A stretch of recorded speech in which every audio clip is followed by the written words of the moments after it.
네. 자, 서울시장으로 가보겠습니다. 의외로 차이가요. 굉장히 조금씩 벌어지는 듯한 더 그런 느낌으로 16.7%까지 지금 벌어졌는데요. 어떻게 보십니까? 역전 가능성이 좀 있다고 보십니까? 어떻습니까? 지금 농약 급식 논란이 지금 도마 위에 올랐는데요. 우리 김태일 교수님. 네. 제가 좀 전에 말씀드렸던 부동층의 증가가 바로 서울시의 사례입니다. 네, 부동층이 지금 16.7% 박원순 후보의 네. 지지도도 좀 떨어지고요. 그 다음에 정몽준 후보의 지지도도 같이 떨어지고 있는 상황이에요. 네. 근데 저 16.7%가 이제 어떤 불인들이냐 하는 것인데, 과거에는 그 선거 전문가와 학자들이 기회주의적이고 소신 없는 이런 분들로 묘사를 했어요. 근데 사실은 따지고 보니까 그런 게 아니고 굉장히 까다로운 분별력 있는 유권자들이다, 이렇게 정의를 하고 있습니다. 그래서 선거학자들의 그 판단과 분석의 그 개념이 달라지고 있기 때문에 일정하게 네거티브가 좀 설득력을 갖는다면 이분들의 투표 행동에 영향을 줄 것이라는 생각이 들고요. 네. 다만 이것이 네거티브 혼전이라고 하는 그 상황을 만들면 투표에 참여하지 않을 가능성이 많아집니다. 네, 농약급식 설전이 이번 변수로 좀 작용하겠습니까? 그 내용 자체가 뭐 보셨죠? 진실 여부이겠습니다만은 뭐 아직은 제가 이 자리에서 뭐 조심스러워서 뭐라고 말할 수는 없습니다만은 네. 저 문제가 두 가지로 작용할 수 있습니다. 그러니까 하나는 투표장으로 아직 가지 않는 사람을 느리게 만든다든지, 혹은 또 두 분 중에 어느 한편으로 몰아갈 수 있는 가능성, 두 가지 다 열려 있다고 보겠습니다. 네. 뭐 사실관계 자체가 농약이 검출된 게 사실이고, 네, 맞습니다. 그런데 이제 그것을 급식이 올라간 것도 일부 사실이고요. 예, 그러니까 일부 올라갔습니다. 이제 핵심은 뭐냐면 박원순 시장이 그걸 부인을 했었다가 처음에 나중에 이제 인정을 하는 그런 상황이 됐단 말이죠. 네. 뭐 그런 점에서 제가 보기에는 농약 급식의 문제는 정몽준 후보 측에서 볼 때는 그래도 상당한 그 영향력 있는 그런 선택이었다, 전략적 선택이었다고 보여지는데요. 제가 보기에 저거 하나만 가지고 지금 아까 잠깐 나왔습니다만은 현재 마지막 여론조사 결과에 18%가 넘는 지금 지지율 차이가 있는데, 저 이슈 하나 가지고 이걸 따라잡을 수 있을 것인가라는 데 상당한 좀 의문이 있고요. 네. 오히려 정몽준 후보 측에서는 박원순 시장이 시장 재임 시절에 예컨대 약속을 했던 것을 뭐 안 하거나 못 했거나 혹은 뭐 이랬던 것이라든가, 혹은 박원순 시장이 사실은 뭐 무상급식을 비롯해서 복지 쪽에 굉장히 많은 재원을 쏟아부었어요. 그리고 그 과정에서 서울시의 안전관리라든가 기타 등등 이런 문제에서 상당한 구멍이 난 게 사실입니다. 이러한 그 어떤 새로운 어떤 정책적 이슈를 가지고 이 공략을 하는 것이 훨씬 더 제가 보기에는 의제를 만들어 나가고 경쟁력을 더 회복할 수 있는 방법이 아니겠는가. 부인 문제를 계속 건드리는 것보다는. 네, 서울시장 선거에서 이렇게 정책이 없는 선거는 그러니까. 참 보기 드물었다는 생각이. 정책이 없어요. 정책 선거가 안 돼요. 그죠? 그렇습니다. 제가 답답해요. 그런. 제가 몇 달 전에 말씀을 드렸던 기억이 나는데요. 정몽준 후보가 박원순 시장의 그런 시정에 대한 평가를 중심으로 해서 뭔가 좀 대안적 비전을 제시하면서 이 선거에 임했더라면 좀 더 표의 확장성이 있었겠지 않느냐 하는 생각인데, 너무 어떤 그 주변적인 평가를 가지고 선거를 끝까지 끌고 가는 것이 그 확장하는데 좀 어려움을 만들고 있지 않는가 하는 생각입니다. 근데 이제 저 부동층 16.7% 과연 어떻게 작용할 것인가? 아니, 16.7%, 부정특 맞죠? 네, 부동층이 16.7인데 지금 18% 가까이 차이가 났기 때문에, 또 대역전의 발판을 마련할 수 있는지 5일 동안 그거를 지켜봐야 되겠습니다. 자, 다음 경기로 가겠습니다. 경기가 이제 남경필 후보하고 김진표 후보. 남경필 후보는 왜냐면 젊음의 상징이죠. 어떻게 보면은 김진표 후보는 어떻게 보면은 굉장히 그 관료, 그죠? 관료로서 굉장히 존경받는 분이기 때문에 이 연륜의 상징이고요. 33.84. 이건 뭐 거의 똑같다고 봐야죠. 이거는 어떤 결론도 나지 않았다고 보는데, 지금 새정치민주연합에서는 남경필 후보의 제주도 땅 투기에 대해서, 그죠? 그리고 김진표 후보의 보육교사 공무원화 공약에 대해서 서로 이렇게, 여기는 그나마 이 정책이 있어요. 보육교사 공무원화 공약, 그죠? 어떻게 보십니까? 새누리당의 남경필 후보는 이번 선거에 임하는 새누리당의 인물 쇄신의 상징이었지 않습니까? 네. 제주도 요원희룡, 남경필, 네. 뭐 이런 그 개혁파 네. 의원들인데요. 시작할 때 상당한 우위에 컸죠. 예, 있었습니다. 그런데 세월호 관련한 뭐 발언이라든지 그 영향을 받아서 결국은 김진표 후보가 따라잡게 되었는데요. 보육교사 공무원화 공약에 대한 논쟁은 상당히 건강한 것이었다고 저는 생각합니다. 네. 뭐 어느 쪽에 더 유리한 환경을 조성했는지 모르겠지만은 어쨌든 정책 가지고 저렇게 치열한 공방을 하고 그럼으로써 그 경기도의 어떤 비전을 서로 다투었다고 하는 점은 참 칭찬받을 일이고요.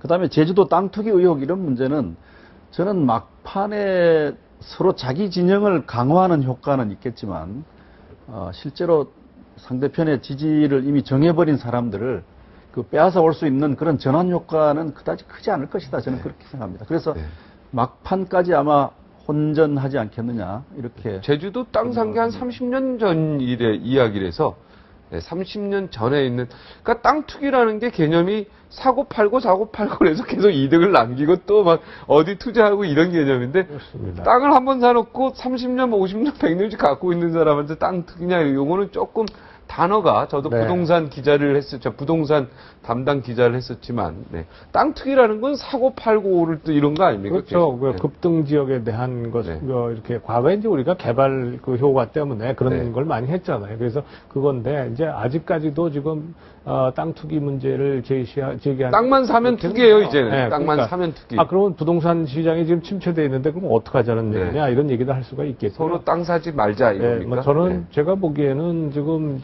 남경필 후보 같은 경우가 가장 세월호 이 참사에 그 직격탄을 맞은 경우가 아니겠는가 이렇게 생각이 들어요. 제가 새누리당의 공천관리위원을 하면서도 세월호 참사가 딱 터진 이후에 보면 엄청나게 이 단순히 안산 지역뿐만이 아닙니다. 네. 이 안산 주변의 모든 그런 지자체 마찬가지로 한마디로 얘기해서 완전 정지 상태가 돼버린 거예요. 그래서 그런 것이 지금 남경필 후보한테는 굉장히 부정적으로 지금 작용을 했고, 오히려 김진표 후보한테는 거기서 이제 따라잡을 수 있는 계기가 돼서 좀 비슷하게 나타났는데요. 결국은 경기도민들이, 유권자들이 이 두 사람을 놓고 경기도를 앞으로 어떤 비전과 정책을 가지고 맡길 거냐라고 하는 것을 가지고 선택을 저는 해야 된다고 보고요. 네. 뭐 그런 점에서 보면 지금보다도 불과 며칠 안 남긴 했습니다만 앞으로도 더욱더 아주 치열한 정책 경쟁을 해야 된다. 그리고 자꾸 이렇게 네거티브라든가 서울시장 저것처럼 부인 얘기 이런 거 좀 그만했으면 좋겠어요. 네. 그리고 정말 옳은 비전을 가지고 얘기하고 어떻게 서울을 경쟁력으로 만들 거다, 어떻게 경기도를 경쟁력을 가지고 만들 거다, 또 서민들은 어떻게 지원할 것이고 일자리를 어떻게 창출할 거다. 지금 국민들이 또 지역 주민들이 궁금해하고 힘들어하는 문제에 대해서 해답을 제시할 생각을 해야지 서울 시민들이 박원순 후보 시장이, 박원순 후보의 부인이 돕느냐 안 돕느냐 그렇게 궁금해 하겠습니까? 답답한 노릇이라고. 어쨌든 아니, 30년 전 대학교 다닐 때, 제주도에 30년 전이라면 제주도가 그냥 보육교사 텐데. 보육교사 공무원화 이 정책 논쟁은 남경필 후보 측에서 이제 공격을 했고, 김진표 후보 측에서 방어를 했는데, 비교적 이제 방어에 성공한 것으로 네, 긍정적인, 여러 제가 여야 관계자들 만나도 이 부분은 장기적으로는 돼야 된다. 그렇습니다. 네. 그리고 경기도 두 후보가 상당히 흥미로운 것은요. 네. 남경필 후보는 보수정당의 쇄신적 이미지를 가진 분이고요. 네. 그 다음에 김진표 후보는 진보정당의 보수적 온건한 이미지를 가진 분이니까 아주 중원을 둘러싼 개가 싸움에 아주 치열한, 논전이 되지 않겠느냐 이렇게 생각해서 굉장히 경기도 지사 선거는 굉장히 흥미롭고요. 그 내용도 아주 알차다고 생각합니다. 교수님도 땅은 한 평 있죠? 땅은 제가 물려받은 땅. 물려받은 땅 있지요, 조금. 네. 예. 근데 참, 이 대한민국이 이제 땅만 100년 갖고 있어도 투기로 가면 안 될 거야. 그거는. 우리가 아주 급속한 개발 성장 시대에 단기적 시세 차익을 누린 불필요한 이제 투자 이런 것들이 투자와 투기를 좀 애매하게 만든 점이 있죠. 그렇죠. 그러나 자기가 금방 필요치 않은 농지를 이제 소유했다는 점이 정서적으로 좀 거부감을 이게 이제 불법이냐 아니냐, 그거는 좀 따질 필요가 있을 것 같습니다. 자, 부산이 재밌습니다. 부산. 야, 이 부산이 난 정말 이제 이번 선거에 굉장히 관전 포인트가 이 부산인데요. 네. 이게 3% 정도 2.3인가 2.3% 정도 차이가 나는데 아직은 오차범위 내에 있기 때문에요. 어떤 결과가 나올지는 모르겠지만 하여튼 선전하고 있어요. 지금까지 부산이 한 번도 이쪽 새누리당이나 민정당이나 한나라당 이쪽에 그 외의 당에 내준 적이 없거든요. 네. 이번에 만약에 내주면 이제 최초로 내주게 되는데 그래서 관심 포인트인데 어떻게 좀 예상이 어때요? 예상은 참 어렵습니다. 지금 상황은 서병수 후보가 친박의 핵심 아닙니까? 네. 그래서 사실은 아주 어렵게 신승을 한 지역이에요. 경선 과정에서. 권철현 후보한테 겨우 이겼죠. 예. 신승을 했고요.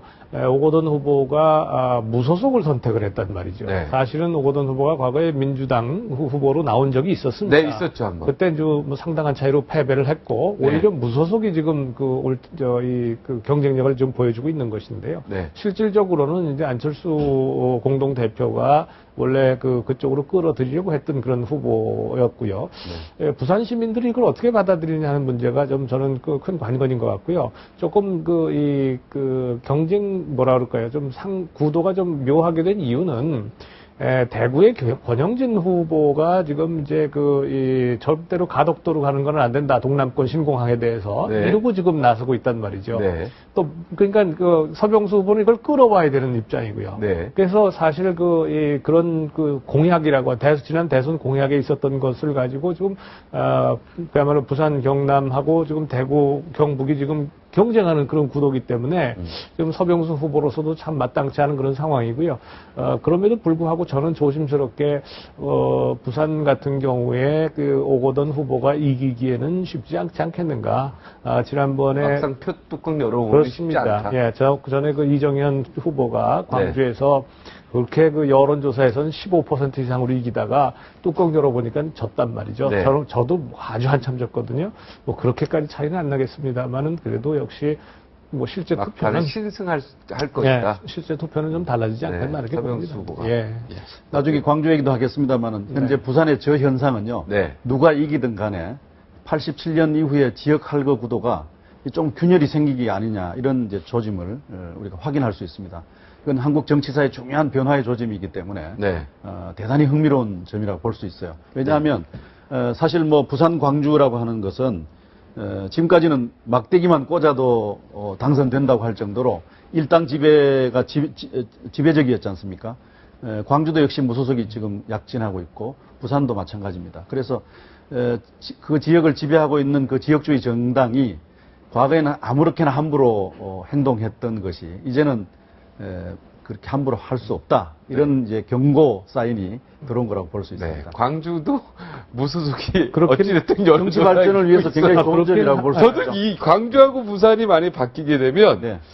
대한민국 좀 국가 개조 이런 단어가 나오는데 뭔가 이게 바뀌고 있다는 느낌을 받을 거예요. 이번 선거에. 예, 그냥 부산은 제가 보기엔 좀 동의합니다. 부산에서 만약에 이번에 오거돈 후보가 당선이 된다는 것은 사실상의 야권 후보가 당선이 되는 효과가 있으니까 지역구도에 아주 근본적 변화가 오는 그래서 정치사적인 그런 아주 중요한 선택이 될 수 있을 거예요. 그런데 광주는 저는 좀 의견이 다릅니다. 광주는 저거 사실상 강훈태 후보가 민주당 후보거든요. 그렇죠. 그러니까 광주에서의 지금 저 현상은 새정치민주연합에서 전략공천으로 안철수 공동대표의 윤장현 후보를 그냥 갖다가 세우니까 거기에 대해서 지금 광주 시민들이 소위 그 민주주의의 상징적인 그런 고향 아닙니까? 이가 이런 것에 대해서 그러면 새정치하고 민주주의 한다 그러면서 그냥 전략적으로 갖다가 심어놓는 게 이게 민주주의냐라고 하는 그런 반발이 지금 나타난 것이기 때문에 결국은 강훈태 후보가 당선이 돼도요. 결국은 새정치연합에 들어갈 거 아닙니까? 그리고 새정치연합에서 오히려 김한길 안철수 안철수 의원의 공동대표 체제가 무너질 가능성이 높거든요. 그러니까 결국은 저건 집안 싸움이다. 그래서 광주에서의 그 강훈태 후보의 당선이 아까 말씀하신 그런 지역구도의 어떤 그런 근본적 흔들림하고는 저는 관계가 없다 이렇게 보고 싶습니다. 네, 어차피 저 두 분은 다 새정치민주연합 사람이기 때문에 누가 돼도 그쪽으로 갈 거니까요.